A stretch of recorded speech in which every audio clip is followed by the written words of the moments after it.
Assalamualaikum warahmatullahi wabarakatuh. Halo, selamat pagi pemirsa RCTV. Apa kabarnya? Anda di hari ini kembali saya Afif Rifai hadir di hadapan Anda di program Selamat Pagi Cirebon edisi hari ini hari Rabu 6 Desember 2017. Dan pemirsa, topik yang akan diobrolkan di pagi hari ini berkaitan dengan konstelasi politik di Kota Cirebon, pemirsa. Karena di hari-hari ini kita disuguhkan dengan adanya fragmentasi dan juga konfigurasi politik di antara partai politik yang ada nih, pemirsa. Setelah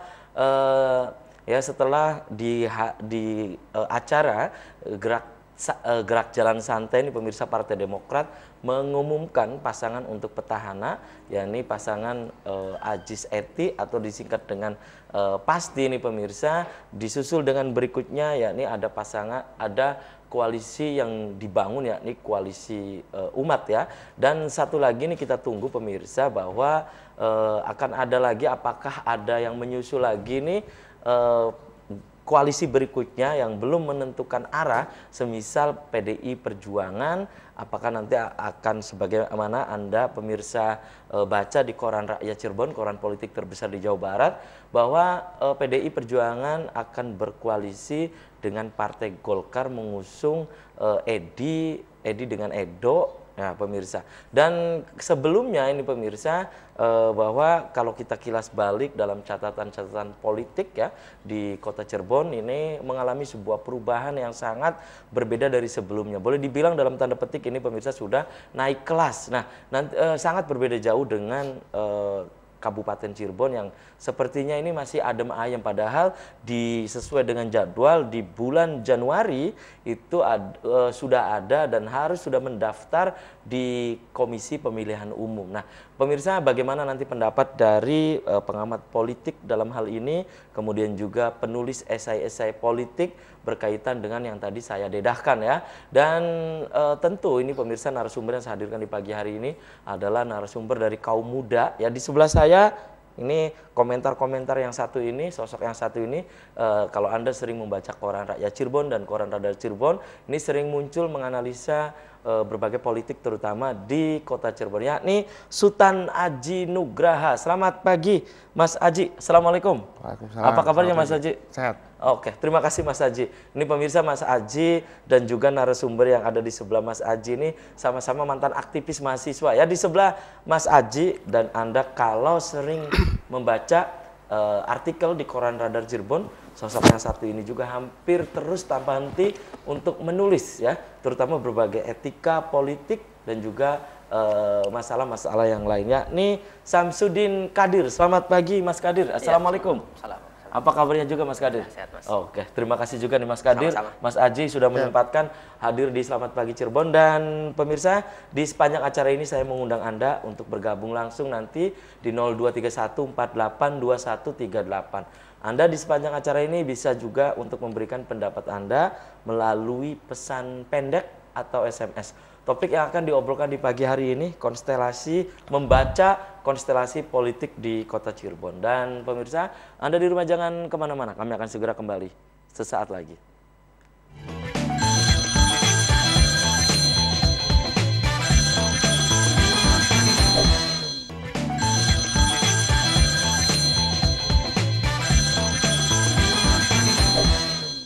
Ya, Anda masih di Selamat Pagi Cirebon dan saya ke Mas Aji dulu nih. Mas Aji, Anda mengamati nih Mas Aji perkembangan politik di Kota Cirebon, konstelasinya menurut Anda apakah ini kalau kita membaca konstelasi saat ini di Kota Cirebon, apakah ini berbeda dari sebelumnya dalam artian sudah naik kelas dalam tanda petik atau memang sebetulnya ini stagnan gitu menurut Anda? Ya, seperti yang pernah dulu kita di sini kan Mas Afif, bahwasannya memang untuk Pewakot 3 paslon minimal. Tiga pasangan calon. 3 pasangan calon. Dan kemudian kalau bisa dibilang koalisi sekarang ini kecelakaan politik. Kecelakaan politik. Anda sebut kecelakaan politik? Iya. Kenapa Anda sebut kecelakaan politik? Simple, Mas. Sederhananya seperti apa? Nasdem yang ngurak-ngurak. Nasdem yang ngurak-ngurak? Oh, iya. Maksud Anda ngurak-ngurak? Jadi dia mempunyai kekuatan yang di pusat, ada kekuatan yang memang sifatnya fundamental di sana, kemudian kota, kalkulasi politiknya ada 2, petahana dan OKI, dan kemudian untuk masuk ke OKI ada penghalang sehingga menekan petahana. Seharusnya itu kan tidak dilakukan. Gitu. Penghalangnya apa menurut Anda? Ada penghalang gitu? Penghalang. Tembok politik gitu? Ya kurang lebih begitulah. Oh, tembok politik, oke. Dan memang kalau kita merujuk pada di pusat, ini harusnya Nasdem bukan dengan Partai Demokrat menurut Anda? Betul. Sesuai dengan garis di pusat gitu? Iya, baik di pusat ataupun di gubernur ya, itu tidak seiring sejalan. Jadi maka lucu Mas, ketika nanti kita bicara 2019, kepentingan nasional yang lebih besar, masa Demokrat sama Nasdem beda-beda. Misalkan gitu. Menang. Gitu. Oke, dari ketiga pasangan calon paslon ini, menurut Anda ini kan satu yang belum, kalau koalisi umat itu kan sudah deklarasi juga ya, Gerindra, PKS dan juga Partai Amanat Nasional. Nah, pasti juga sudah pasangan Ajis dan Eti ya. Nah, ini tinggal menunggu satu lagi yang masih boleh dibilang ini masih belum melakukan, boleh dibilang masih malu-malu lah untuk keluar misalnya mendeklarasikan PDI Perjuangan dengan Golkar gitu. Menurut Anda Golkar dengan PDI Perjuangan di Kota Cirebon akan menyatu gitu? Pengamatan Anda, Mas Haji? Kalau selama komunikasi politik yang dibangun antar calon beserta timnya itu baik, maka terjadi dari kemarin-kemarin, Oke Edo. Jadi terjadi Oki Edo, bukan Edi Edo. Kalau kemungkinan ada gerakan dari internal untuk memasang Edi, ya, maka Oki yang terlempar. Contohnya gini, Mas Afif. Di internal sendiri kan ada keinginan untuk merebut kursi DPRD, ketua DPRD oleh wakil DPRD PDIP dengan menjerumuskan Edi Suripno menjadi calon. Itu kekuatan internal. Ini ada jebakan begitu? Iya, jebakan Batman. Ya, jebakan Batman begitu.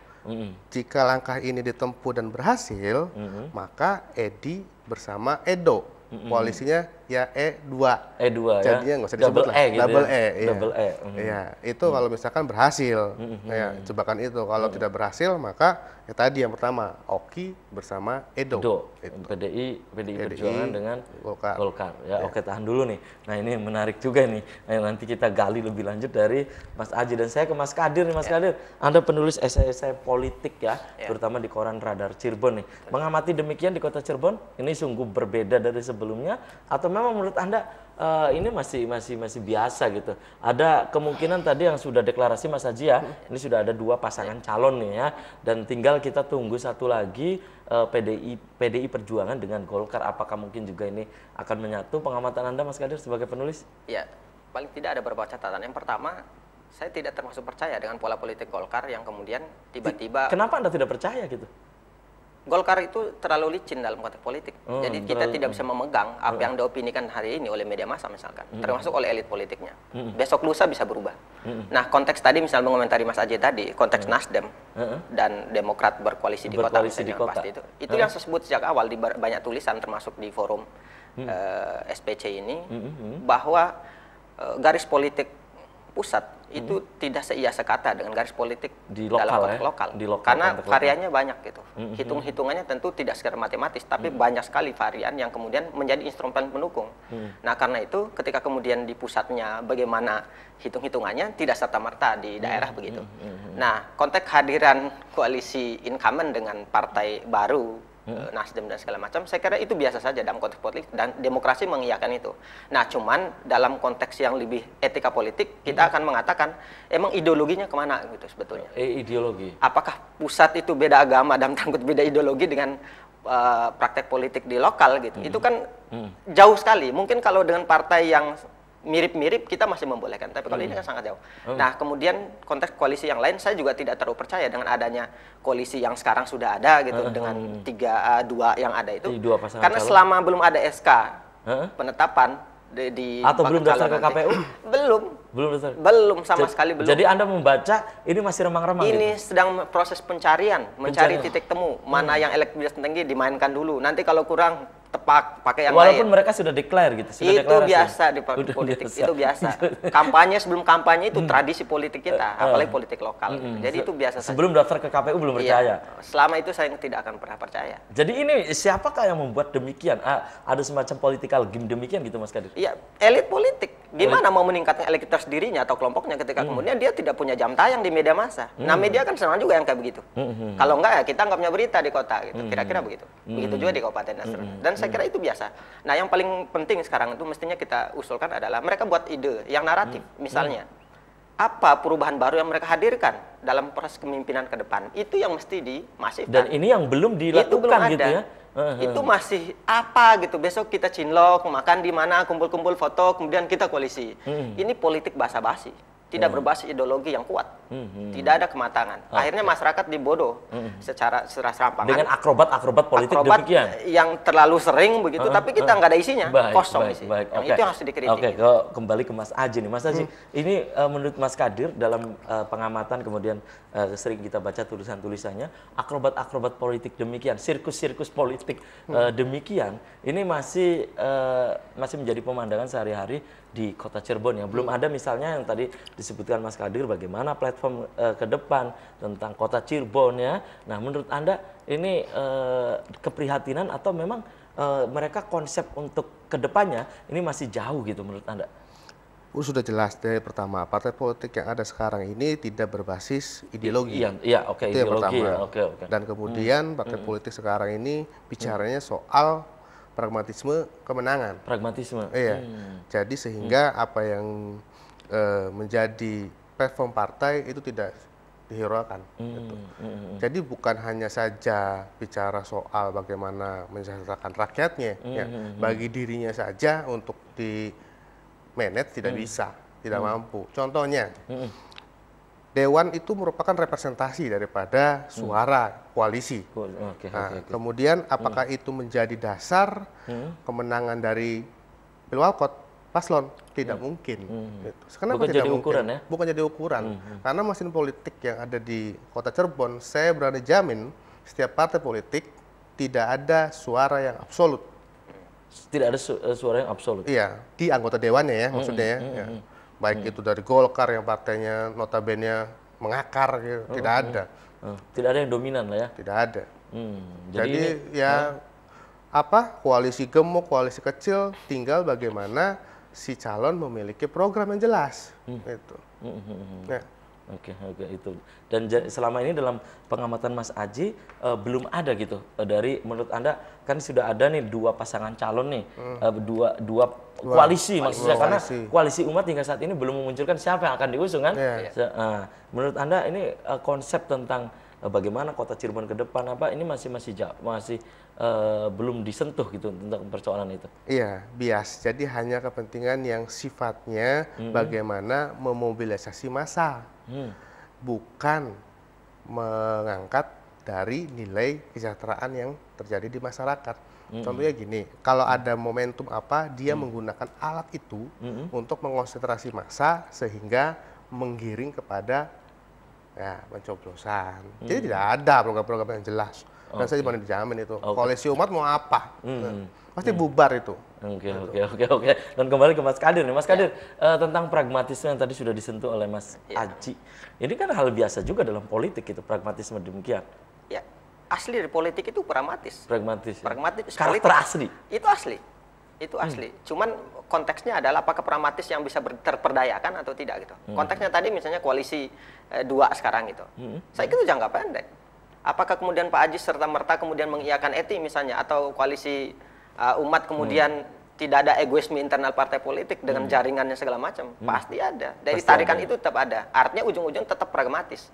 Cuman yang kita hitung sekarang adalah bagaimana nilai pragmatisnya yang minim ekses gitu. Itu yang perlu diinikan. Nah, makanya saya bilang tadi mestinya yang dimasifkan oleh para elit sekarang, parpol maupun tokoh yang mau dicalonkan segala macam, mesti memunculkan diri dalam hal-hal yang lebih besar, yang membuat misal, contoh konkret, jangan janji.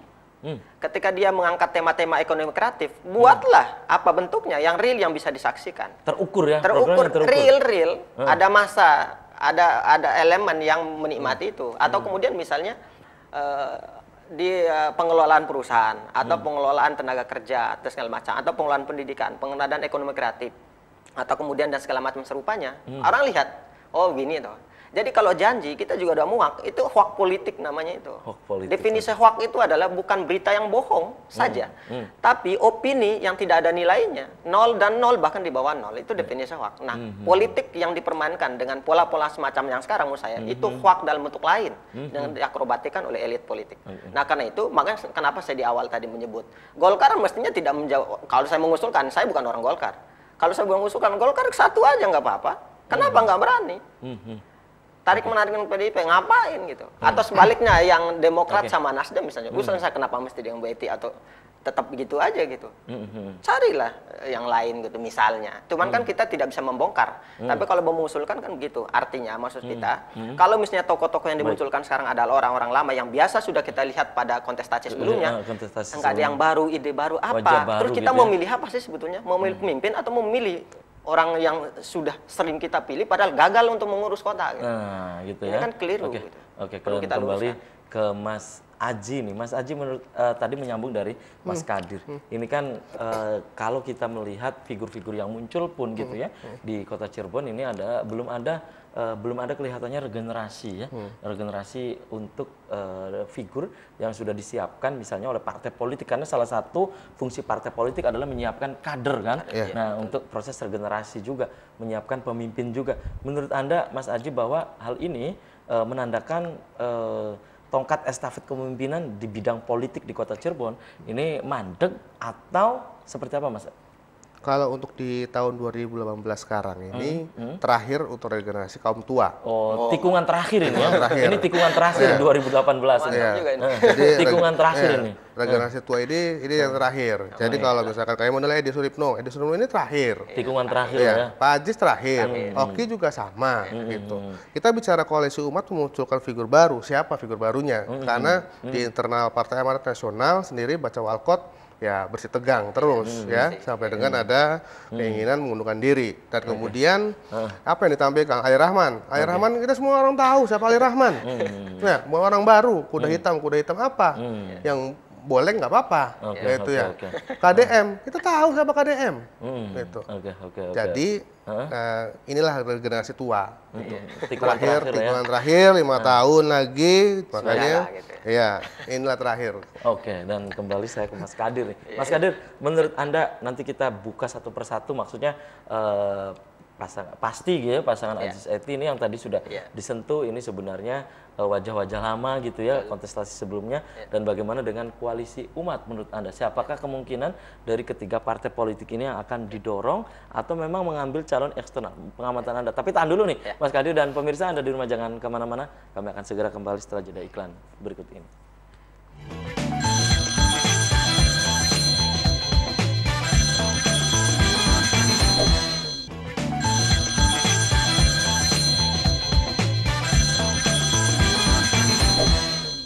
Ya, selamat pagi Cirebon masih di hadapan Anda pemirsa dan berikut sebelum saya lanjutkan ya, saya bacakan dulu headline dari Koran Radar Cirebon edisi hari ini di hari Rabu 6 Desember 2017 yang diturunkan di halaman utama Koran Radar Cirebon edisi hari ini. Ya, kepolisian belum tetapkan tersangka. Butuh 15 hari tunggu hasil laboratorium. Ini menyambung berita kemarin dari Indramayu tentang anak-anak sekolah yang usai makan makaroni akhirnya keracunan ya. Kemudian berkas Setia Novanto lengkap. KPK segera melimpahkan ke pengadilan. Itu pemirsa. Kemudian Forkoci ini berkaitan dengan pembegalan yang sering terjadi di jalur Pantura ya antara Palimanan sampai ke perbatasan antara Kabupaten Indramayu dengan Kabupaten Cirebon. Forkoci siap membantu mengawal pengendara motor. Itu pemirsa. Ya, kemudian survei Daniel paling dipilih menjadi calon wakil gubernur. Nah, ini Anda silakan bisa membaca selengkapnya hasil survei dari Poltreking ya tentang kandidat calon wakil gubernur Jawa Barat. Anda bisa membaca selengkapnya di halaman utama Koran Radar Cirebon edisi hari ini. Pilot senior Lion Air ini tertangkap lagi nyabu. Nah, itu pemirsa dari halaman utama Koran Radar Cirebon edisi hari ini dan dari halaman Metropolis dari Kota Cirebon. Nah, TPP bikin eselon 4 gigit jari, takut ajukan remunerasi karena APBD kecil. Jualan di jembatan, PKL Kali Tanjung ditertibkan. Nah, itu pemirsa, Anda bisa membaca selengkapnya berita-berita lain yang tersaji di halaman Metropolis dan dari halaman Kabupaten Cirebon. Pemirsa, akhir tahun SKPD was-was. Nah, kenapa was-was? Anda bisa membaca selengkapnya di halaman Kabupaten Cirebon. Berikut dari koran Rakyat Cirebon, koran politik terbesar di Jawa Barat ya. Nah, ini berita dari halaman utama. Ini pemirsa, survei Daniel Mutakin ungguli calon wakil gubernur lainnya. Jika berpasangan Ridwan Kamil dengan Daniel, ini tertinggi mencapai 37%. Ya. Hasil selengkapnya silakan Anda bisa membaca secara lebih lengkap di halaman utama koran Rakyat Cirebon hari ini. Kader beringin lebih sreg pasangan Oki dengan Edo. Nah, ini ya yang sedang diobrolkan di Selamat Pagi Cirebon, pemirsa. Silakan Anda bisa membaca selengkapnya berita-berita yang tersaji di halaman utama koran Rakyat Cirebon hari ini. Kemudian kader Mbalelo pasti disanksi. Nasdem persilakan Partai Persatuan Pembangunan jika ingin pisah. Nah, ini pernyataan dari Hari Saputra Gani. Ya, kondisi di fraksi sangat harmonis. Itu pemirsa dari halaman utama koran Rakyat Cirebon edisi hari ini, dan berikut dari halaman Pro Cirebonnya nih ya. Nah, TKI Kota Cirebon di luar negeri meningkat. Nah, didominasi tujuan Malaysia. Kadisnaker ingatkan jangan tempuh jalur ilegal. Itu pemirsa, Anda bisa membaca selengkapnya berita-berita lain yang tersaji baik di koran Radar Cirebon maupun koran Rakyat Cirebon edisi hari ini. Agar Anda tidak ketinggalan dan kehilangan informasi, Anda bisa membaca kedua koran tersebut. Dan bagi Anda yang ingin berlangganan koran Radar Cirebon dan koran Rakyat Cirebon, Anda bisa datang langsung ke Geraha Pena Radar Cirebon di Jalan Perjuangan nomor 9 Kota Cirebon. Dan pemirsa, di segmen ini saya sudah membuka Anda bisa di 0231 482138. Silakan Anda bisa menanyakan ataupun Anda bisa berpendapat ya berkaitan dengan topik yang sedang diobrolkan di pagi hari ini, membaca konstelasi politik di Kota Cirebon. Ini sudah ada 2 SMS yang masuk nih. Selamat pagi Cirebon. Nah, politik ya, politik dimanapun ini selalu cap rakyat ini sebagai setempel katanya. Nah, bagaimana ujung-ujungnya? Yang jelas politik itu adalah demi kepentingan kelompok dan golongan. Ini dari hamba Allah di Indramayu. Ya, ini nampaknya pesimis sekali, pesimis negatif ke politik. Ada lagi nih berikut SMS yang masuk. Selamat pagi Cirebon.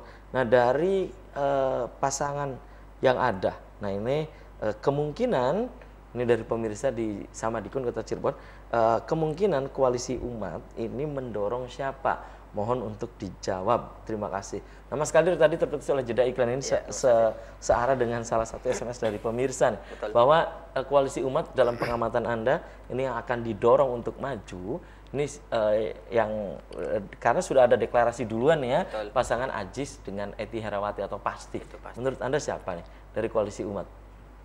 Saya kira kalau karakter dari parpol koalisi umat yang 3 partai itu kan memang dia biasanya terlalu terpusat. Jadi politiknya itu tergantung pimpinan pusat atau pengurus pusat, ketua umum pusat lah kira-kira begitu. Mirip-mirip dengan PDIP kira-kira begitu.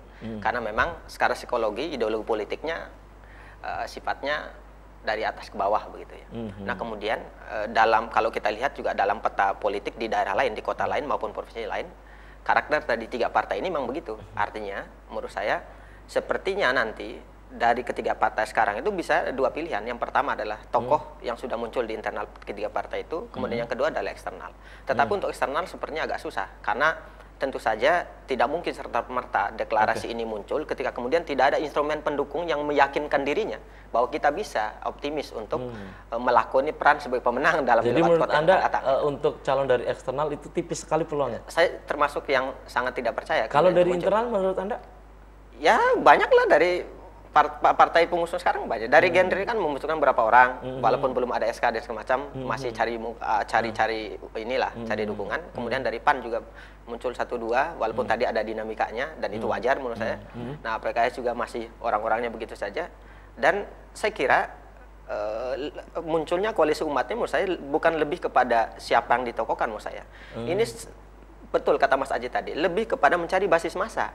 Siapapun orangnya nanti. Ini kan hanya untuk memetakan publik aja. Kira-kira kemana arahnya? Oh, arahnya ke sini. Nanti kan ada survei. Arah bandul politiknya. Nah, begitu. Nanti ketika kemudian ada pemunculan ruang publik, misalnya elektabilitas partainya, koalisi umatnya punya nama, kemudian mengibarkan bendera. Ketika benderanya besar, kemudian munculkan tokohnya gitu.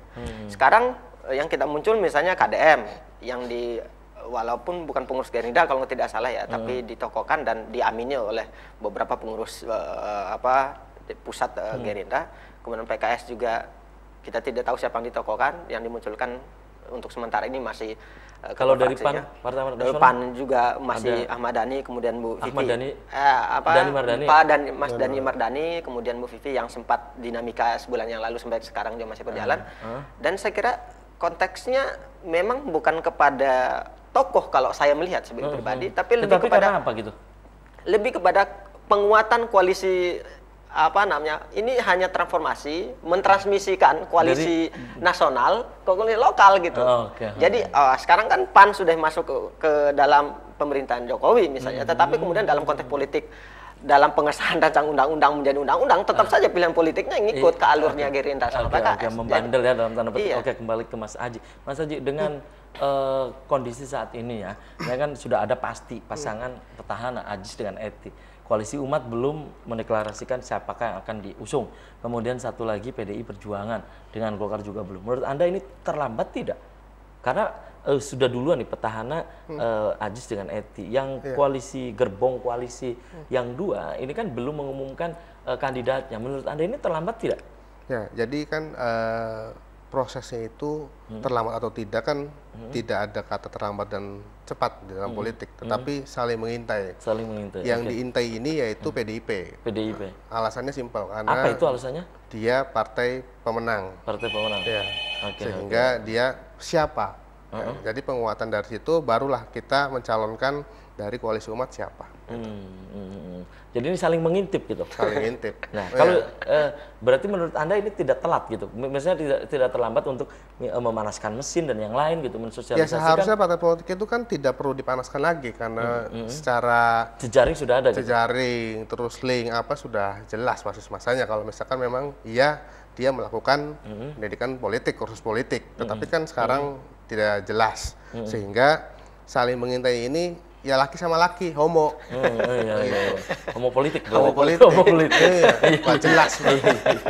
Oke, dan Mas Haji, kalau Anda amati juga ya, Anda tadi menyebutkan tidak perlu memanaskan mesin politik ya, dan dari ini kan kita dikejar oleh waktu juga ya, sekitar pertengahan di akhir Desember mereka harusnya sudah terbentuk juga untuk nanti di bulan Januari sudah mendaftarkan ke KPU ya. Dan apa sih masing-masing menurut Anda kelebihan maksudnya mesin misalnya pasti pasangan Ajis dengan Eti petahana nih ini sudah deklarasi duluan ya, kemudian tinggal rencananya tanggal 9 itu ada deklarasi gitu kan, deklarasi kedua partai ini. Dan secara infrastruktur mereka mungkin secara modal politik juga mereka unggul gitu. Ya, keuntungan pertama deklarasi di awal atau pasangan di awal itu sampai dengan tingkat bawah di grassroots saya bergaul, mereka hanya mengerti masih satu pasangan dan itu sudah menempel di masyarakat sehingga untuk merubah itu ya saya rasa ada perlu kerja ekstra. Itu keuntungannya deklarasi di awal dan keuntungan deklarasi di akhir. Dia ya tadi bisa saling intip. Ya. Nah kerugiannya karena ini partai politik yang notabene bukan ideologi, maka bagaimana ketua partai menertibkan anggota dewannya, upayanya untuk masa apa? Masa. Iya. Contohnya gini, ada anggota dewan dari partai Nasdem ya, dia secara gaul politik atau gaul pertemanan dengan melintas batas dengan partai lain. Betul. Ya. Itu kan kalau misalkan sudah dideklarasikan tanggal 9 nanti, maka mau nggak mau lu harus kembali lagi. Kan gitu. Nah, gaul ya gaul, kita sesama manusia ya, bukan sama monyet ya, gaul sama manusia. Tapi kan konteksnya dia itu sudah masuk ke pergumulan politik, bukan pergumulan yang lain. Gitu. Jadi bedakan antara pergumulan biasa, pergumulan politik, pergumulan saudara. Oke, itu ya. Oke, kalau menurut Mas Kadir, dengan misalnya ini kan baru ada pasangan pasti nih ya, pasangan Ajis dengan Ety Herawati. Kalau yang lain kan masih sifatnya kata Mas Haji tadi mengintip. Menurut Anda ini ada nilai maksimal minimal nggak gitu? Iya, tentu saja. Deklarasi tanggal 9 dari pasti itu ada mempercepat pengenalan di ruang publik. Masa lebih bisa mengakses. Untuk masalah elektabilitas atau dipilih atau tidak urusan nanti. Tapi pengenalan itu tentu saja lebih bagus gitu. Cuman dalam minusnya adalah orang akan memandang ini kayak nggak ada kerjaan lain gitu. Maksudnya? Orang kan akan bertanya sekarang, emang Pak Haji selama kepemimpinan sekarang ngapain aja? Sementara kan pemilihan kan masih jauh gitu.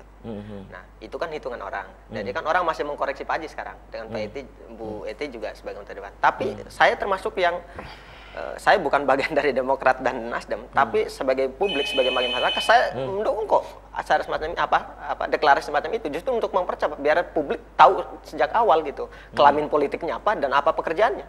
Nah, konteks yang kedua yang terlambat, kita sebut saja misalnya terlambat, saya kira juga itu tidak masalah. Tidak masalah. Karena proses pencarian itu tidak serta koalisi itu tidak serta-merta dilakukan seketika. Tidak, nanti diharapkan tidak ada kawin paksa gitu. Ya mestinya kawin itu. Paksa politik maksudnya. Tapi dalam politik, dalam satu pilkada kota, saya melihat koalisi politik kota itu selalu dipaksakan. Selalu dipaksakan. Selalu dipaksakan. Bisa Anda sebut ini, kalau Anda sebut selalu.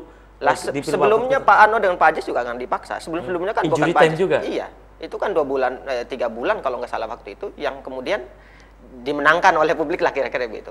Artinya ada contoh yang terpaksa itu yang menang gitu kira-kira begitu hitungannya. Jadi tidak apa-apa terlambat, asal gitu, jangan terlalu lama. Karena kemudian kalau isunya terlalu lama, jadi publik melihat ini cuman dangdutan politik gitu, hanya permainan saja gitu, tidak ada keinginan untuk memimpin sebetulnya, tapi hanya untuk meramaikan pilkada. Jangan-jangan kemudian nanti mereka dukung pasti juga gitu. Ini kan bahaya juga. Mestinya kalau memang, makanya saya bilang tadi kalau bisa di kota ini muncul 3 koalisi yang besar itu nggak apa-apa. Pastinya dengan Demokrat dan Nasdemnya, kemudian dibalik misalnya PDIP dengan Golkar, atau usulan saya gitu, Golkar PDIP gitu, bukan PDIP dan Golkar. Nah kemudian koalisi umat, dan itu boleh. Demokrasi mengiyakan semua gitu. Itu dinamika yang positif kita hargai. Justru masyarakat harus diedukasi agar mereka cerdas dalam memilih. Banyak calon, banyak pilihan. Itu tidak apa-apa. Dan saya ke Mas Haji nih. Mas Haji, menurut pendapat Anda, kawin paksa, kata Mas Kadir, ini selalu mewarnai pilwalkot ya di Kota Cirebon. Hal ini menurut Anda apakah ada negatif atau memang ada positif? Tapi tahan dulu nih ya, kawin paksa politik maksudnya dipasangkan ketika injury time dan detik-detik terakhir, misalnya 2 atau 1 jam lagi mau ditutup oleh KPU pendaftaran, kemudian dipaksakan untuk pasangan gitu ya. Tapi tahan dulu nih Mas Haji dan pemirsa, selamat pagi, Cirebon akan segera kembali tetap di RCTV.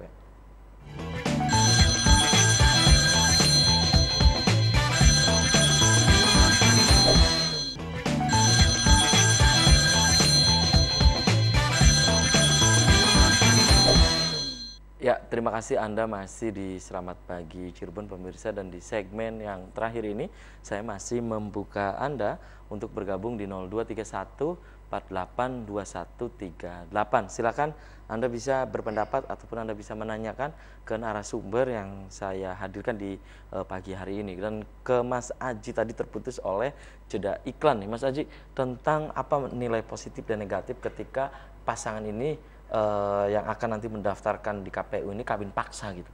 Oh ya, kawin paksa itu kan melihat daripada kepentingan. Ya, kepentingan tarik menarik yang memang untuk yang lebih besar, ataukah memang kepentingan yang sifatnya transaksional. Sebab di dalam salah satu koalisi, di situ koalisinya terjadi transaksional. Saya seperti pernah bilang, Gerindra dan PKS itu merupakan koalisi strategis. Koalisi strategis. Kemudian siapa yang menjadi lokomotif dari koalisi umat? Nah, di sini saya rasa saya barangkali salah, ya terlihat nanti ada kawin paksa atau tidak di antara wali kota dan wakil wali kotanya itu dari satu partainya, gitu. Karena terjadi ya di sana kepentingan-kepentingan yang memang tidak bisa kita ungkapkan di sini. Gitu. Gitu ya. Dan menurut Anda ini sangat rentan sekali hal demikian gitu, kawin paksa begini. Rentan gimana maksudnya? Ya rentan, sangat riskan sekali gitu. Ya kawin paksa ini kan lebih condong kepada satu partai ya. Satu partai. Iya kan, wali kota dan wakilnya itu sama-sama dari partai yang sama, itu kawin paksa. Kalau misalkan beda partai tapi dikawinkan gitu? Ya, itu kan kayak modelnya Nasdem. Nasdem dengan Demokrat. Iya, kecelakaan politik. Kecelakaan politik ya. Oke. Itu ya. Oke, kalau Mas Kadir menurut pendapat Anda apa maksimal dan minimal dari adanya kawin paksa di politik itu? Kalau dalam konteks Kota Cirebon, saya melihat kawin paksa misalnya katakan di koalisi umat nanti, saya kira mereka sudah matang lah. Karena memang sudah terkualitifik dari pusat sampai daerah sudah. Artinya saya melihat siapapun orang yang muncul karena mereka sudah solid. Walaupun variannya banyak gitu, tapi tidak kemudian membesar gitu. Katakanlah misalnya diusung, yang diusung misalnya KDM, misal. Saya kira PKS mau terima karena memang individu itu sesuai dengan karakter PKS. Atau misalnya PAN, saya kira sesuai. Nah, atau sebaliknya misalnya dari PAN, misalnya Mas Dhani ini muncul, saya kira karakternya bisa diterima oleh dua parpol yang lain. Cuman masalahnya kalau katakanlah karakter itu diterima, masalahnya adalah apakah kemudian pimpinan pusat mengiyakan dari nama-nama dari lokal ini. Kan pusat juga hitungannya bukan sekedar untuk pilkada serentak, tapi juga untuk pilpres, untuk pileg, karena itu satu paket. Mas Kadir. Jadi hitungannya di situ. Mas Kadir, saya mendapatkan informasi yang ke saya bahwa adanya koalisi umat ini adalah inspiring politiknya. Ini dari semua ini berkaca pada pilkada DKI. Nah, menurut Anda ini bisakah diterapkan dalam konteks lokalitas maksud saya ini di Kota Cirebon, konteks lokal politik di Kota Cirebon itu? Dalam konteks membangun politik yang lebih beradab, iya. Tapi dalam konteks menghargai kelokalan itu menjadi tidak cerdas. Misalnya, apakah serta-merta kemudian kita anggap ketiga partai ini solid tingkat lokal, padahal kulturnya beda misalnya. Di kan pusat karena memang isunya besar, isu pilkada Jakarta itu isunya besar sekali, bukan 2 isu, 3 isu, 1 isu. Ini ada pelanggaran segala macam. Jadi orang tanpa ikut partai pun mengikuti itu gitu. Nah sekarang di Cirebon tidak bisa, satu partai aja bisa varian pendapatnya begitu. Jadi tidak serta-merta. Karena itu mengadaptasi sesuatu yang lebih besar dalam konteks kelokalan itu ruangnya. Jadi mengisi air pakai ember, wadahnya gelas. Jadi terlalu kecil. Nah, tapi kalau kemudian itu semangatnya sama, saya kira kalau semangatnya kebersamaan, soliditas, keumatan, segala macam itu biasa saja, fun aja dalam politik. Tapi mestinya dicari titik temu yang lebih tepat. Kembali ke Mas Aji. Mas Aji, ini kan kemungkinan besar menurut Anda ini ada 3 pasangan calon paslon. Menurut Anda seperti itu? Iya, 3. Kalau 4 ya nggak mungkin. Dari perahu mana. Dengan konfigurasi politik demikian? Iya, kalau ia pun 4 ya itu namanya dipaksakan. Dipaksakan petahana untuk menang, kan itu. Iya, dipaksakan untuk petahana untuk menang. Kenapa? Karena sudah kalkulasi jelas. politiknya? Ya sudah jelas dia sebagai pemecah suara. Jadi kalau misalkan adopsi tadi yang dibilang koalisi umat, dan saya orang yang pertama yang melawan soal isu agama. Gitu. Karena sentimen agama ini rentan gitu, terhadap apa ya? Jadi kemanusiaan rentan. Jadi bisa mengkafirkan, bisa menginikan, wah udahlah bahayalah gitu. Jadi kalau misalkan koalisi umat berbicara soal isu agama, saya yang pertama yang akan melawan itu. Jadi menurut Anda ini sudah tidak dipakai lagi gitu harusnya? Iyalah, sudah bukan itulah. Ini apa namanya, kita harus mengedukasi secara politik, mengedukasi masyarakat secara bagaimana sih partai politik itu. Mas Kadir, ada 3 pasangan calon menurut Anda. Kemudian juga ini diberitakan juga di koran rakyat Cirebon, baik di kota ya maupun di Kabupaten Cirebon, maupun Kabupaten Cirebon masih ramai juga nih berkaitan dengan digugurkannya pasangan independen ya. Kalau di kota jelas sudah tidak ada nih ya. Nah ini kemungkinan ada 3 pasangan calon. Menurut Anda ini tanggal 27 Juni ya, 27 Juni 2018. Menurut Anda akan seperti apa 3 pasangan calon ini? Saya kira pertandingan sangat luar biasa karena memang tadi pemetaannya bukan sekedar walaupun ideologinya masih serampangan ya, tapi warna kultur segala macam memperlihatkan karakter dominan dari kekuatan politik di Cirebon. Ada yang tadi menyebut dengan warna agama walaupun bukan politik agama, tapi warnanya begitu. Padahal semuanya juga punya agama yang sama gitu ya. Cuma ini hanya pewarnaan dan ini juga sebetulnya bahasa media saja sebetulnya. Dan itu bagus menurut saya. Kalau misalnya calonnya cuma 2 ya itu bukan pertandingan sih. Dalam konteks politik memang calonnya harus banyak. Itu menunjukkan bahwa ada orang yang perlu kita pilih gitu. Banyak varian, banyak ide, banyak pilihan dan segala macam. Walaupun orang-orang lama. Mesti yang kita kritik sebetulnya bukan masalah kompetisinya menurut saya, bukan masalah persiapannya sekarang, tapi masalah bagaimana partai politik mengkader, melakukan proses regenerasi. Salah satu kritik kita bagian dari publik adalah kegagalan partai politik untuk melakukan proses regenerasi dan kaderisasi di internal. Kegagalan menurut Anda bisa mencontohkan gitu kegagalan itu? Sekarang mana orang baru di partai politik? Dan ini merupakan isyarat bahwa ini gagal dalam melakukan regenerasi? Iya gagal. Siapa orang baru sekarang di partai politik yang mengurusin parpol sekarang, ada nggak anak-anak muda? Gitu? Nggak ada. Nggak ada. Hampir semua partai dihegemoni, dikuasai secara tidak elegan oleh para tetua gitu. Ini kan berbahaya. Maka saya sepakat dengan Mas Aji tadi. Ini tikungan akhir dari para orang tua. Tikungan akhir. Mestinya sekarang ini anak-anak muda harus muncul dan harus menyuarakan itu gitu. Bahwa kalian sudah tua, cukup menjadi orang bijak yang menasihati kami yang muda. Muncul anak-anak muda. Itu baru namanya politik yang lebih edukatif gitu, lebih mendidik. Ketika kemudian yang muncul orang tua, saya kira pilkada hanya menjadi kosong nyaring bunyinya. Mas Aji, dari sebelumnya nih ya, di tahun 2013 ya, nah nanti di tahun berkompetisi di tahun 2018. Menurut Anda, apakah ini akan berbeda dari sebelumnya di tahun 2018 ini di Kota Cirebon, dalam artian kompetisi ataupun yang lain? Yang jelas, yang tidak berbeda itu gerbongnya. Gerbongnya? Iya, tidak berbeda gerbongnya maksudnya, dia di koalisi ini raganya tapi jiwanya di koalisi lain. Banyak yang begitu? Oh iya, ada. Itu tidak akan hilang. Nah itulah makanya tadi ya, Mas Kadir bilang ini tikungan terakhir apa, ya udahlah. Ya, orang tua itu udah, wayahnya tidak duduk di rumah, banyak sembahyang. Ya kan kondisinya. Bahkan nanti dijemputnya di LP bahaya. Oke, dan menurut Anda tentunya ini banyak yang demikian gitu, raganya di A, padahal ya di B, begitu banyak loncat-loncat gitu. Ya itu saya bisa yang itu akan mewarnai gitu menurut Anda? Ya mewarnai dan mencederai. Iya, dan manusia-manusia semacam itu yang tidak mempunyai integritas, loyalitas atau apa, dan itu harus peran daripada ketua partai menertibkan ya SDM semacam ini. Oke, Mas Kadir, menurut Anda ini dinamikanya seperti apa nih 2018 dibanding 2013, pengamatan Anda? Ya, saya kira ke depan itu cukup lebih atraktif karena tadi calonnya ada lompatan-lompatan politik maksud Anda? Lompatannya bukan masalah jejak politik itu? Bukan masalah kualitas kalau menurut saya, tapi lebih kepada tadi pemetaan politik sudah berbasis agak ke ideologi dikit, walaupun tidak ideologis juga gitu. Makanya saya bilang tadi koalisi kupu-kupu malam ini tuh. Jadi hanya setengah hati nih. Iya, cinta sedetik lah kira-kira begitu. Hanya sesaat. Iya, dalam tulisan saya cinta monyet itu gitu. Cinta monyet itu. Jadi hanya sesaat. Karena itu ke depan ya kita berharap pemunculan tokoh-tokoh yang sekarang itu tidak sekedar untuk menargetkan pemenangan pemilu menurut saya, tapi juga konteks pendidikan publik. Masyarakat sebetulnya kan tidak terlalu penting-penting amat tuh siapa yang menang siapa kalah. Nggak ngaruh kita makan sendiri, beli nasi sendiri kok. Biayain sekolah pakai sendiri. Ada infrastruktur yang kita, ini itu pajak kita gitu. Jadi tidak ada sesuatu yang lebih. Tidak ada sesuatu. Antara pajak yang kita keluarkan dengan infrastruktur yang kita peroleh justru tidak melampaui apa yang kita keluarkan gitu. Jadi makanya anggap aja ini game saja. Kayak kita nonton sirkus main bola, nonton lagi apa. Kita saksikan aja gitu ya. Dan saya kira RCTV ini adalah TV yang paling elegan untuk menayangkan itu semua dan membuat kita bahagia untuk menyaksikan politik. Jadi politik tidak perlu terlalu tegang, tidak perlu terlalu keras. Kritik, hantam, nggak apa-apa, itu biasa. Itu demokrasi dan kita nikmati. Ini surplus dari demokrasi sekaligus reformasi. Oke, ke Mas Aji nih, Mas Aji.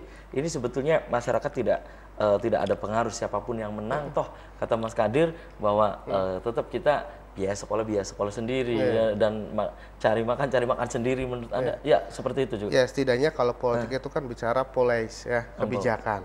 Sehingga apa yang menjadi kita masalah, negara hadir, pemerintah hadir, gitu. Jadi kalau konteks kita itu bicaranya ya kalau HAM itu kan negara terhadap rakyat. Kalau tadi yang Mas Kadir sampaikan mungkin lebih cenderung saya dengan Mas Afif. Jadi saya melakukan kesalahan itu kriminal, ya kan, bukan HAM.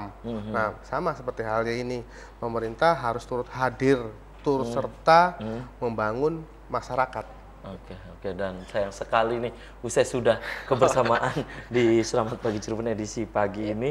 Nanti kita bisa dilanjut di lain waktu ya, Mas Aji dan Mas Kadir.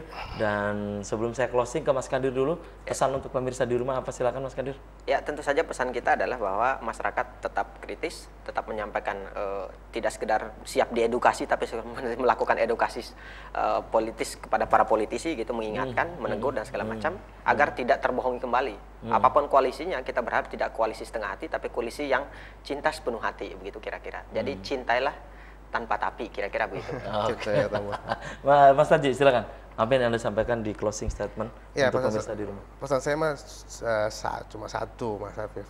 Bagaimana para politisi yang ada di koalisi memberikan edukasi politik, itu saja. Oke. Terima kasih nih Mas Kadir, Mas Haji sudah menyempatkan hadir di Selamat Pagi Cirebon. Dan pemirsa, mohon maaf ya, tidak semua SMS yang masuk di pagi hari ini bisa saya bacakan semua. Ini ada 5 SMS yang belum saya baca nih. Dan itulah Selamat Pagi Cirebon edisi pagi ini, semoga bermanfaat. Terima kasih juga atas perhatian dan kebersamaan Anda. Akhirnya saya Afif Rifai dan kerabat kerja di pagi hari ini harus pamit undur diri. Sampai jumpa lagi besok. Selamat beraktivitas dan wassalamualaikum warahmatullahi wabarakatuh.